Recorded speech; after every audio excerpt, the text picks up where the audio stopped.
I want to raise my hand right now. Right now. Yeah. I am a Russell Westbrook stan. I will not deal with the Russell Westbrook slander anymore. It's gotten too far. The quotes coming from his wife about his kid having to deal with this is sickening. If you talk to every other player in the NBA, which I have, find me a player that said Russ was a bad teammate. Everyone loves Russ. Everyone loves... No. Ask anybody. People say I don't know. Best teammate. And the slander has gotten too much. Is he great at basketball? I don't know.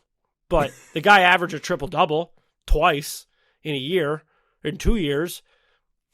I'm sick of the Russell Westbrook slander. He is a pro's pro, and I am upset that the Sixers didn't sign him. This is where I think I want to go back and forth with you. I think that he probably did. He accepted his role, but probably begrudgingly in LA. Now, LA wasn't nice to him either. And on the way out, they shit on him on the way out, which was you fucked up. You see what he did, the philanthropy he did in the LA area? Yeah, the quotes are, and he's the hometown kid. And I'm with you, though.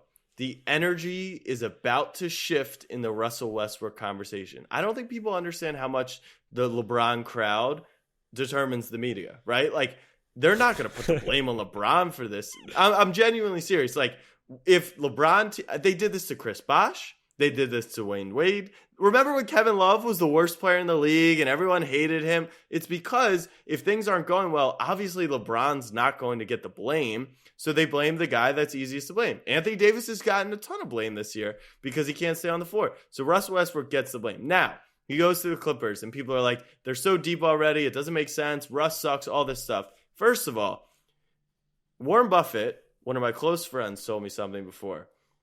Buy low, sell high. Low risk, high reward. Those are the types of investments you're looking for. Okay, so you've got a very experienced head coach in Tyronn Lue who has dealt with the biggest personality in the NBA, right? It's a veteran team. It's a veteran team. If Russell Westbrook Wait a second, real quick. I'm still stuck on that. Because when you said Ty Lue dealt with the biggest personality in the NBA, did you mean LeBron or Kyrie? I was talking LeBron. I didn't even think about Kyrie. Right. Because his moccasin shoes last night still have me thrown off.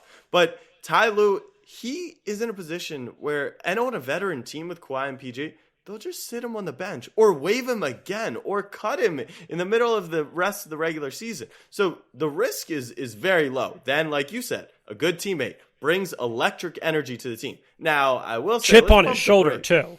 Chip on the shoulder. Let's pump the brakes a little. Playing in the same building as he was. A hometown kid once again. But I would say pump the brakes because apparently the plan is for him to start.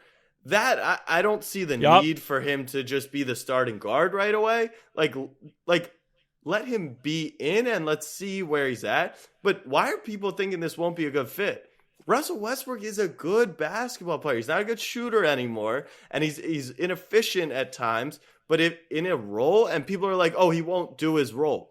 He just came off the bench for the 13 seed. You don't think that was an ego hit for him? And he did it, and he showed up every night, like you said, pro. So Russell Westbrook. Russell Westbrook is going from a bench player on the 13th seed to a starter on the 4 or 5 seed. He got paid. Think about this.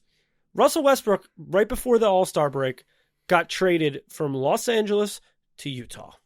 He was never going to play for Utah. He never stepped foot in Utah. He stayed in Los Angeles. He then got bought out by the Jazz while he was in Los Angeles. Russell Westbrook was making close to $40 million this year. You know how much that buyout he's going to... He just got a check for $30 million. Let's just call it. Do we know if that's how it works? Do we have any clue if that's functionally how it works? It has to be. Just conceptually, think about it. Why would Russ agree to a buyout? You think Russ could have sacrificed $35 million just to... No. I'm saying, like, he got bought out, but, like, does that mean when they send that transaction to the league, his wire hits? Because that would be sick. Like, I would be Antonio Brown running around the backyard naked every time I got bought. Buyouts are the craziest thing ever. They buy you out of your contract, which your agent's not going to let you do if it's way below what you would be getting paid, because then he gets screwed, so you won't play for them. Utah Jazz paid a majority portion of Russell Westbrook's probably prorated salary at this point for the rest of this year to not play for them. Russell Westbrook didn't move an inch and gets to go back to work in the same office for a better team. Russell Westbrook is winning. You're losing if you're hating. You're losing.